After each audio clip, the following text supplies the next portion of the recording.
दोस्तों जय हिंद।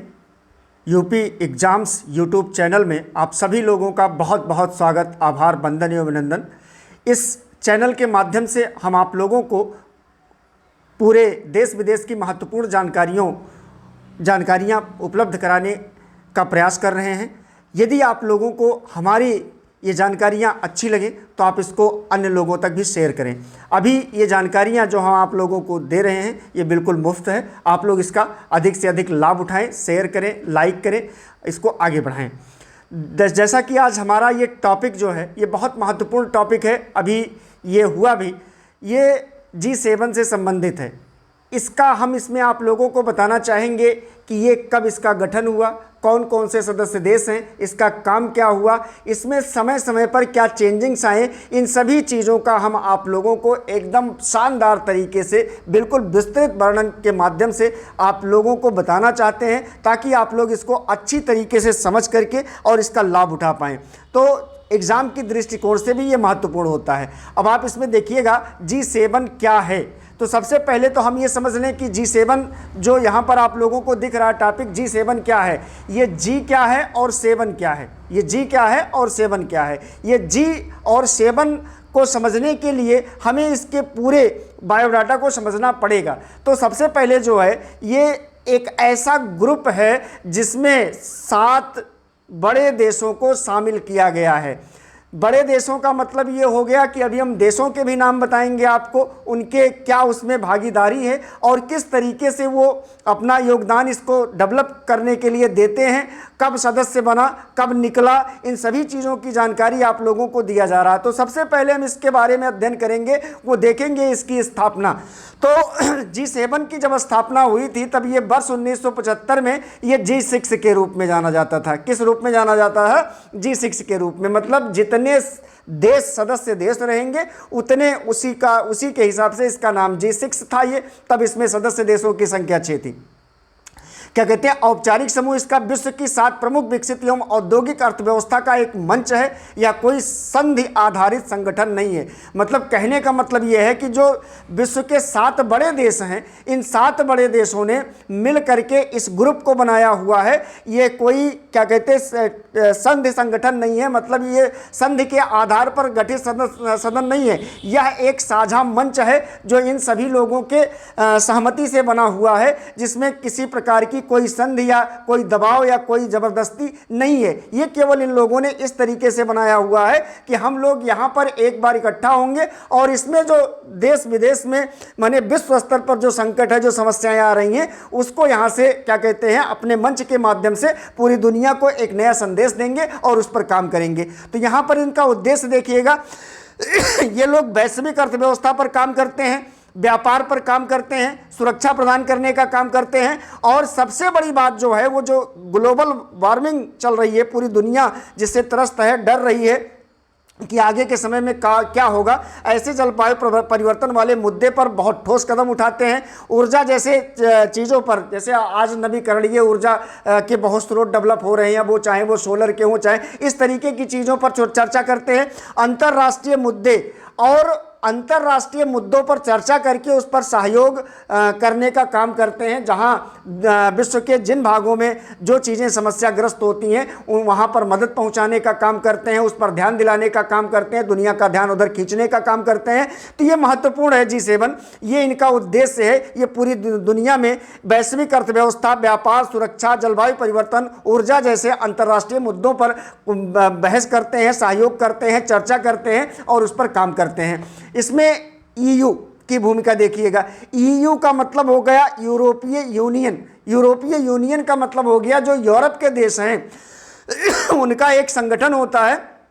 वो इसमें यूरोप का पर्टिकुलर जो है पूरा जो यूनियन है यूरोप का, जो पूरा क्या कहते हैं पूरे यूरोपियन देश हैं, उनका जो संगठन है वो इसमें भाग लेता है, लेकिन इसे औपचारिक सदस्य देश नहीं माना जाता। यहाँ पर इस बात को समझना पड़ेगा हम लोगों को कि ये जो EU है, मतलब जिसको आप यूरोपीय यूनियन कहते हैं, यूरोपीय यूनियन उसका आधिकारिक क्या कहते हैं सदस्य नहीं है, लेकिन ये हमेशा उस बैठक में भाग लेता है ताकि महत्वपूर्ण बिंदुओं की चर्चा के दौरान वो रहे और इन चीज़ों को अच्छी तरीके से समझे। G7 के सदस्य देश जो है इनको आप समझने की कोशिश करिएगा।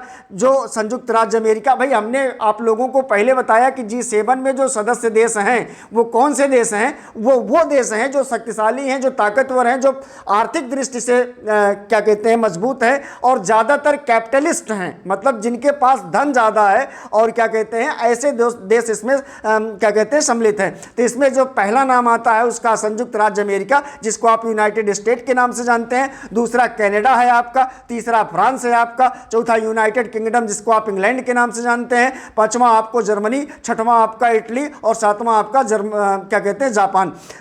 ये इतने देश इसमें G7 में यही 7 देशों का एक क्या कहते हैं संगठन है जो साझा मंच के माध्यम से यहाँ पर इकट्ठा होते हैं और महत्वपूर्ण विषयों पर चर्चा करते हैं और उसको वैश्विक लाभ पहुंचाने की कोशिश करते हैं। अब इसमें जो महत्वपूर्ण बात यह है कि भारत G7 का सदस्य नहीं है, भारत G7 का बिल्कुल सदस्य नहीं है, लेकिन कई बार विशेष आमंत्रित देशों के रूप में भारत ले चुका है। मतलब कहने का मतलब यह है कि अगर हम अपने भारत देश की स्थिति को देखना चाहें तो इसके माध्यम से ये जानना इसके माध्यम से भी ये समझ सकते हैं कि भारत देश जो है वो इसका भले ही सदस्य नहीं है, लेकिन फिर भी जब भी विशेष आमंत्रण आया है भारत ने उसमें पूर्ण रूप से पूर्ण मनोयोग के साथ उसमें भाग लिया है और उसको क्या कहते हैं उस संगठन को सहयोग करने की कोशिश किया हुआ है।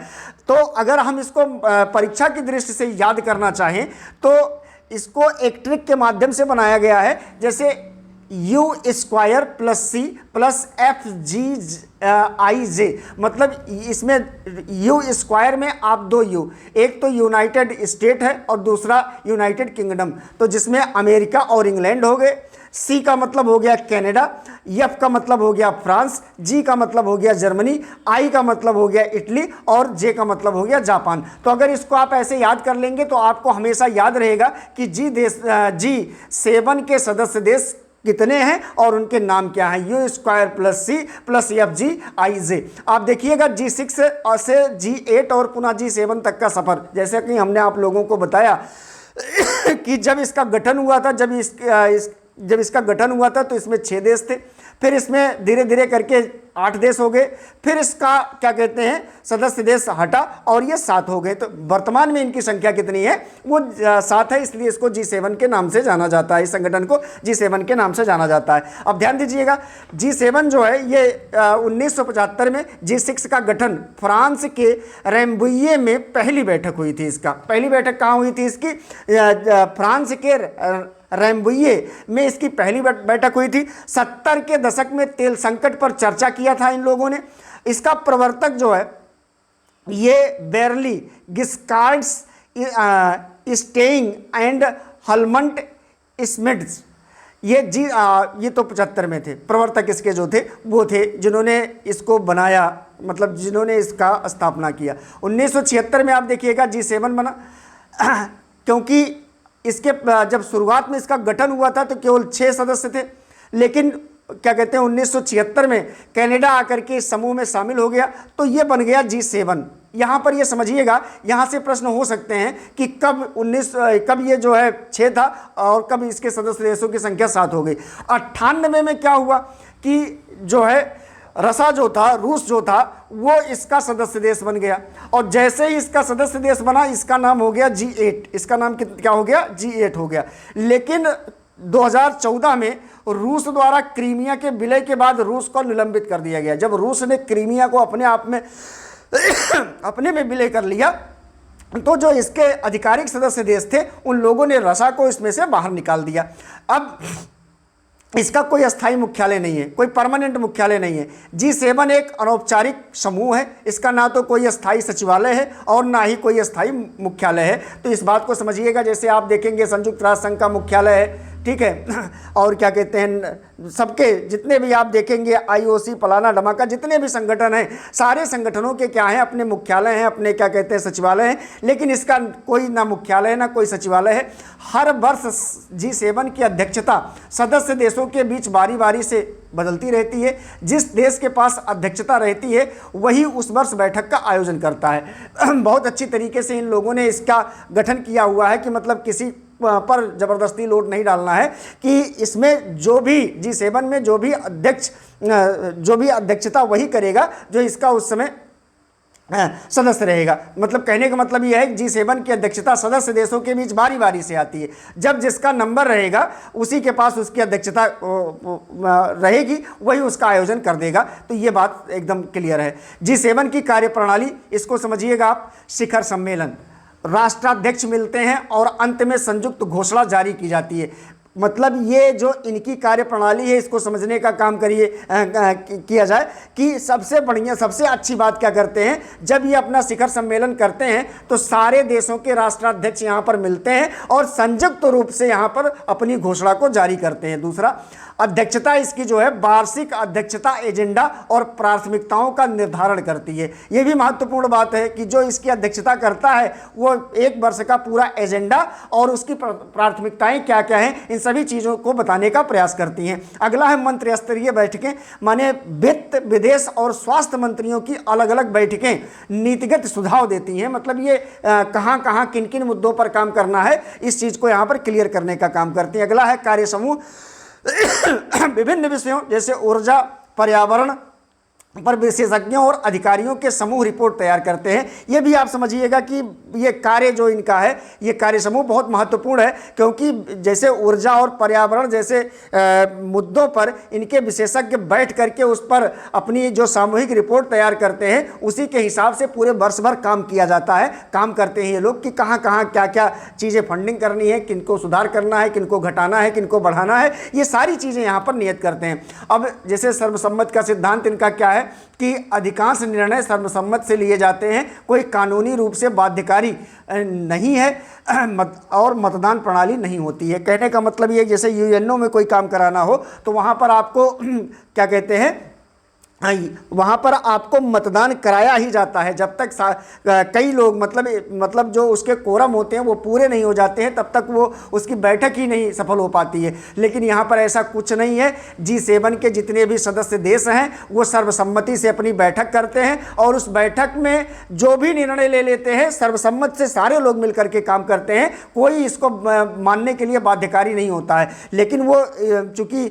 समझदार लोगों का ग्रुप है, क्या कहते हैं, बड़े लोगों का ग्रुप है, तो जिस तरीके से ये लोग इसको समझ करके करते हैं वो पूरी दुनिया को क्या कहते हैं, एक नया संदेश जाता है। G7 के प्रमुख उद्देश्य क्या है? वैश्विक आर्थिक स्थिरता प्रदान करना, माने विश्व अर्थव्यवस्था की वृद्धि और वित्तीय संकटों पर सामूहिक चर्चा करने का काम G7 करता है।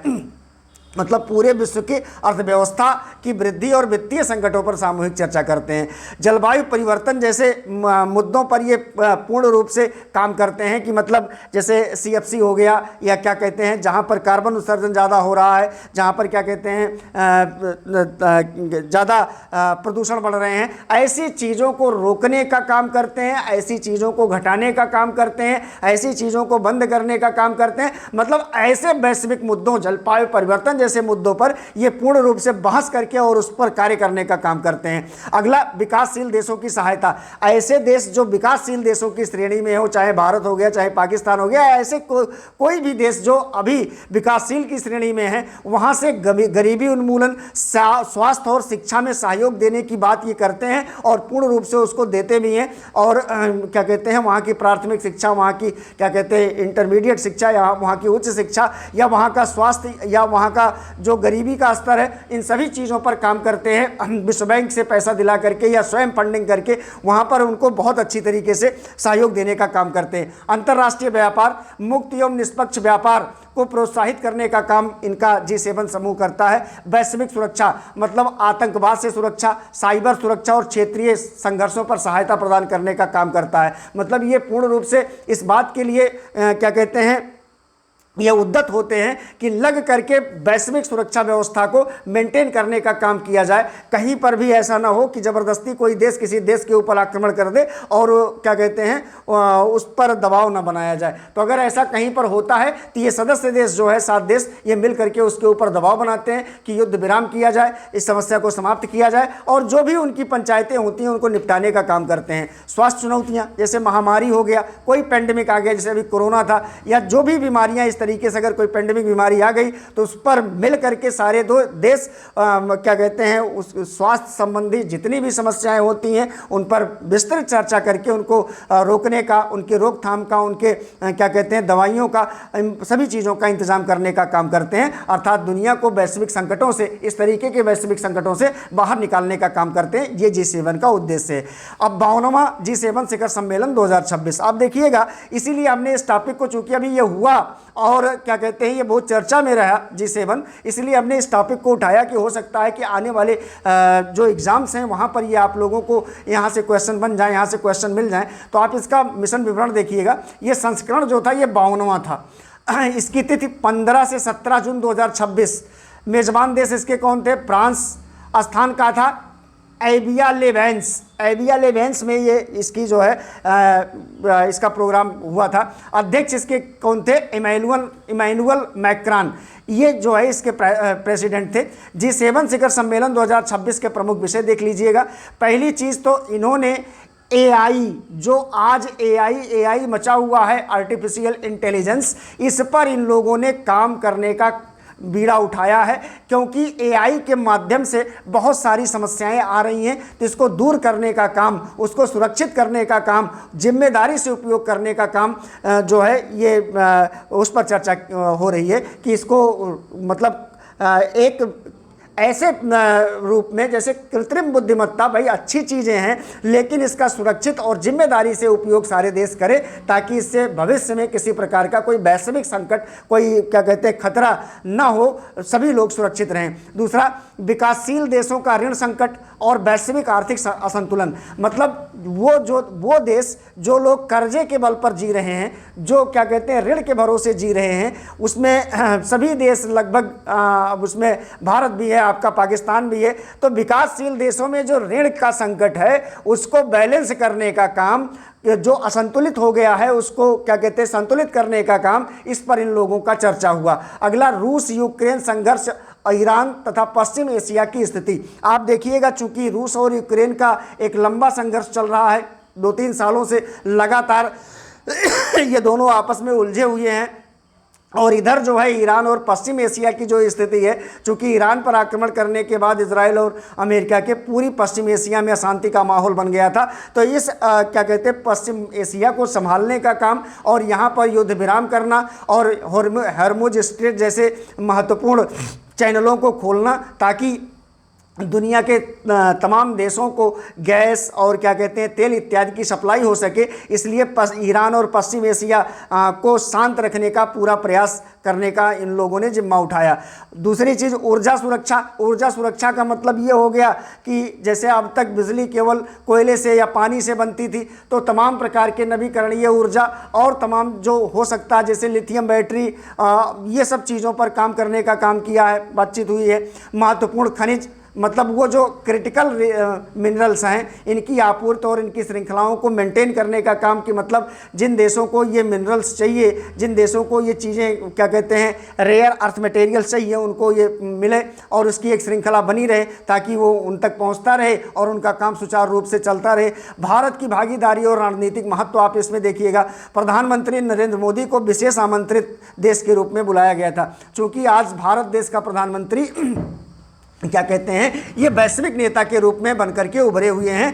तो तमाम आप देखेंगे, कोई भी बैठक होती, कोई भी इस तरीके की चीज़ें होती हैं, तो वहाँ पर नरेंद्र मोदी जी को ज़रूर बुलाया जाता है। तो जब क्या कहते हैं इनको यहाँ पर बुलाया गया, तो क्या यहाँ पर रणनीतिक साझा हुआ, जैसे ग्लोबल साउथ की आवाज़। आप समझ लीजिए कि दक्षिण एशिया जो है, मतलब भारत विकासशील देशों की चिंताओं और विकास संबंधी मुद्दों को प्रमुखता से उठाता। मतलब दक्षिण एशिया के जो देश हैं, ये ग्लोबल साउथ इसीलिए लिखा हुआ है कि मतलब जो दक्षिण एशिया के देश हैं, यहाँ पर जो विकासशील देश हैं, इनकी जो समस्या है, इनके जो विकास संबंधी मुद्दे हैं, इनको प्रमुख रूप से हमारे प्रधानमंत्री ने उठाने का काम किया। वैश्विक भूमिका का परिणाम आप देखिएगा दूसरे नंबर पर, यह भारत की बढ़ती कूटनीतिक ताकत और G7 G7 देशों के साथ रणनीतिक सहयोग को दर्शाता है। मतलब ये इस बात को दर्शाता है कि हमारे ये जो G7 के बड़े देश हैं इनके साथ संबंध मधुर हैं और इनके साथ हम मिलकर के भविष्य में कुछ अच्छा काम करने वाले हैं। सहयोग के अवसर माने चाहे व्यापार हो गया, निवेश हो गया, तकनीकी हो गई, आपूर्ति श्रृंखला हो गई, ये जितने भी चीज़ें हैं इनके नए अवसर प्रदान किए जाएं, इनको क्या कहते हैं चलाया जाए और इसको मजबूत बनाया जाए। अब परीक्षा के लिए जो है आप महत्वपूर्ण चीज़ें देखिएगा, इसकी कैटेगरी मतलब स्थापना देखिएगा। 1975 में G6 के रूप में हुआ, 76 में कनाडा के जुड़ने के बाद G7 हो गया। इसका मुख्यालय कोई सचिवालय नहीं है। इसकी प्रकृति जो है ये अनौपचारिक समूह है, मतलब अनौपचारिक समूह है, कोई संधि आधारित संगठन नहीं है, कोई ट्रीटी नहीं है, कोई लिखित नहीं है। ये जो 6-7 बड़े देश हैं ये इनके अपने आपसी मान मनोबल पर चलता है। इसमें कोई लिखित संविधान नहीं है कि जिसके कोई चार्टर नहीं है कि जिसके हिसाब से ये सभी लोग उस रूल को फॉलो करेंगे, उसी के हिसाब से चलाएंगे, ऐसा कुछ नहीं है। इनका अपनी समझदारी से बना हुआ संगठन है। यूरोपीय संघ जो है ये बैठकों में भाग लेता है लेकिन कोई औपचारिक संगठन नहीं है। ये हमने आपको पहले भी बताया कि जो यूरोपीय संघ है वो इसमें भागीदारी तो लेता है लेकिन इसका संगठन नहीं है, सदस्य नहीं है। भारत की स्थिति ये भी सदस्य नहीं है लेकिन विशेष अतिथि के रूप में आमंत्रित होता है तो जाता है और वहाँ पर हमारा जो भी राष्ट्राध्यक्ष होता है, जो भी हमारा प्रधानमंत्री होता है, वो वहाँ पर अपनी बातों को पूरी ईमानदारी से रखता है और देश विदेश के जो क्या कहते हैं, चाहे वो साउथ एशिया हो गया या भारत देश हो गया या पाकिस्तान, ऐसे जैसे मुद्दों पर विशेष रूप से वो अपने विचारों को रखता है और व्यापार संबंधी, क्या कहते हैं, ऊर्जा संबंधी, जलवायु संबंधी तमाम चीज़ों पर चर्चा के दौरान वो वहाँ से मदद देना, क्या कहते हैं, भागीदारी निभाना, ये सभी काम करते हैं। आगामी सम्मेलन इसका 52वां 2026 एबिरालेंस मतलब जो अभी हुआ 15 से 17 वो 52वां सम्मेलन था जो 2026 में एबिरालेंस बैंस में आपके फ्रांस में हुआ। इसी के साथ एक बार पुनः आप लोगों का हमारे इस YouTube channel UP exams YouTube channel में स्वागत है। थैंक यू, धन्यवाद।